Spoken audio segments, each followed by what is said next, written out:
विभागीय प्रताड़ना के चलते एएसआई ने मांगी इच्छा मृत्यु की अनुमति। मध्य प्रदेश के निमाड़ी जिले के पुलिस महकमे में विभागीय प्रताड़ना से परेशान होकर पुलिस एएसआई ने राष्ट्रपति को पत्र भेजकर मांगी इच्छा मृत्यु की अनुमति। कहा कि उसे लंबे समय से विभागीय अधिकारियों द्वारा किया जा रहा है बेवजह परेशान। इस संबंध में उसने एसपी से लेकर डीआईजी, आईजी, डीजीपी, मानव अधिकार आयोग सहित देश के प्रधानमंत्री तक को भी लिख चुका है पत्र, पर आज तक किसी पत्र की जांच का नहीं चला कोई पता। ऐसे में उसके सामने मरने के अलावा नहीं बचा कोई चारा। एएसआई पीएन भट्ट निमाड़ी जिले के पुलिस थाना कोतवाली में है पदस्थ। वहीं इस संबंध में डीआईजी का कहना है कि मामला मेरे संज्ञान में नहीं है, मामला सामने आने पर उचित कार्रवाई की जाएगी। निमाड़ी थाना कोतवाली में पदस्थ एएसआई पीएन भट्ट ने राष्ट्रपति को पत्र भेजकर लिखा है कि वह आर्थिक लाभों की प्रतिपूर्ति अपने विभाग के वरिष्ठ अधिकारियों की नहीं कर पाया, जिसके कारण उसे प्रारंभिक से ही विभागीय अधिकारियों द्वारा तरह तरह से प्रताड़ित किया जाता रहा है। जब वह आरक्षक के पद पर तैनात था तो उसने पत्नी के नाम पर एसटीडी, पीसीयू एवं ब्यूटी पार्लर दुकान खोलने की अनुमति विभाग से मांगी थी, परंतु आज तक उसे अनुमति तो नहीं मिली, उल्टे उसकी एक वेतन वृद्धि रोक दी गई, जिसकी विभागीय जांच पिछले 13 वर्षों से आईजी कार्यालय पर लंबित पड़ी हुई है। इस प्रकार सेवा काल के दौरान अपनी जान पर खेलकर अपराधियों को पकड़ने पर इनाम से नवाजा जाना तो दूर, विभाग से शाबाशी भी नहीं मिली। हाल ही में बढ़ते प्रदूषण पर मैंने एक किताब लिखकर उसे छपवाने के लिए विभाग से अनुमति मांगी, तो विभाग ने आज तक अनुमति नहीं दी। इन सबसे हताश, निराश एवं परेशान होने के बाद अब मेरे पास मौत को गले लगाना ही एक मात्र चारा शेष बचता है। इसलिए मैंने राष्ट्रपति महोदय को पत्र लिखकर इच्छा मृत्यु की मांग की है। शायद आखिरी में न्याय की यही एक उम्मीद मेरे लिए शेष बची है। तो वहीं इस पूरे मामले पर डीआईजी का कहना है कि अभी तक यह मामला उनके संज्ञान में नहीं आया। यदि मामला सामने आता तो निश्चित ही कार्यवाही कर पीड़ित की समस्या का निदान किया जाएगा। निमाड़ी से एसआरबी पर रफत जाफरी की रिपोर्ट। जब आदमी प्रताड़ित हो जाता है, कभी घटना कभी भी हो, और इतनी घटनाएं हो गई जब आदमी त्रसित हो चुका है, बात नहीं समझ तो कहाँ जाएगा फिर। मैंने अधिकारी को, मैंने एसपी साहब को, डीआईजी साहब को, आईजी साहब को, डीजीपी साहब को, राष्ट्रीय मानव अधिकारियों को, मानव अधिकारियों को, सबको पत्र लिखे, प्रधानमंत्री को पत्र लगा, लेकिन सारी जांच किसका जो करना है जाके प्रतिवेदन भेज देते, मुझे पता ही नहीं चलता। आपको कैसे लगा कि हम इच्छा मृत्यु मांगे?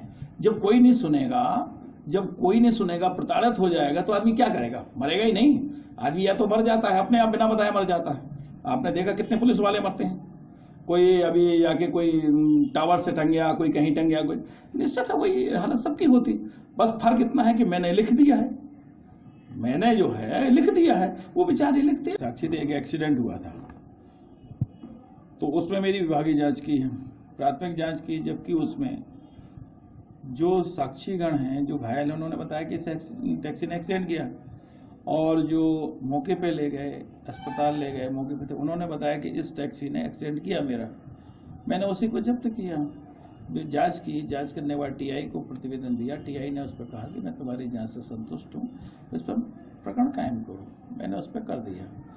इसके बाद में उसकी टैक्सी, इसके बाद में हो किसी आवेदन दिया होगा, उस पर मेरी विभागीय प्राथमिक जाँच की एडिशनल एसपी सुनील तिवारी ने, जबकि प्राथमिक जाँच में पूरे साक्ष्य, कोई भी ऐसा साक्ष्य मेरे विरोध में नहीं गया कि जिसमें मेरे खिलाफ प्राथमिक जांच सिद्ध हो। उन्होंने बताया कि साहब आपकी जिस गाड़ी ने, मैंने उन्होंने बताया था उसी गाड़ी का उन्होंने बताया कि इस गाड़ी एक्सीडेंट की। इसके बाद फिर भी उन्होंने मेरी विभागीय प्राथमिक जांच सिद्ध कर दी। फिर विभागीय जांच की, उसमें भी कोई साक्ष्य नहीं आया। जिसने उसमें बताया, उसमें जिसकी शिकायत थी वो एक बार बताया, उसमें से एक मोटरसाइकिल में 3 व्यक्ति थे, एक बार बताया 4 व्यक्ति थे, एक बार बताया 2 व्यक्ति थे। एक जो साक्षी और बनावटी लाया वो कह रहा 2 व्यक्ति थे। जो एक ये शुक्ला है उसको बताया, एक बार बोला 3 व्यक्ति थे एक मोटरसाइकिल, एक बार बोला 2 व्यक्ति थे। इस वक्त जानबूझ के मुझे प्रताड़ित किया गया। मैंने कहा, मैंने सबको लेटर लिखे, मैंने कहा कि साहब मेरी जाँच जो, मैं लिख के 4 पत्र मेरे पास, मैं आपको दिखा रहा हूँ कि साहब मैं यहाँ से न्याय नहीं मिलेगा, मेरी विभागीय जांच की जा रही है, फिर छतरपुर से करा दीजिए।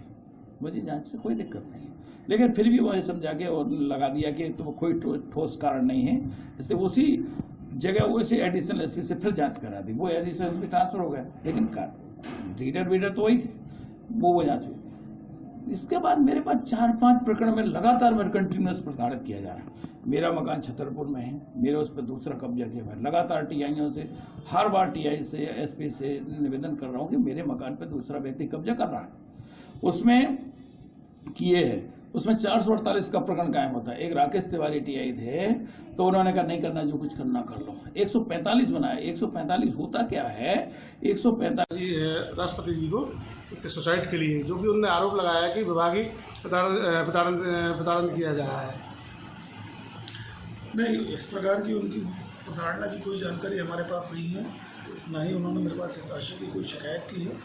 और अगर उनको कोई शिकायत है तो वो पुलिस में उचित माध्यम से मेरे पास आ सकते हैं, और उनकी शिकायत में अगर कोई तथ्य होगा तो हम उसकी जांच करा लेंगे। और उनने आरोप भी लगाया विभागीय जो अधिकारी लोग हैं उनके द्वारा परेशान किया जा रहा है। मैंने आपको बताया ना कि मेरे पास इस आशय की कोई भी शिकायत नहीं है। अगर वो विभाग के अधिकारियों से प्रताड़ित हो रहे हैं तो उनको मेरे पास आके शिकायत करना चाहिए। इच्छा मृत्यु की मांग कर रहे हो? उनकी शिकायत हमारे पास कोई नहीं है। जब वो आके हमारे पास सप्रमाण कोई शिकायत करेंगे तो हम निश्चित रूप से उसकी जांच कराएंगे और उनकी तकलीफ दूर करने का प्रयास करेंगे।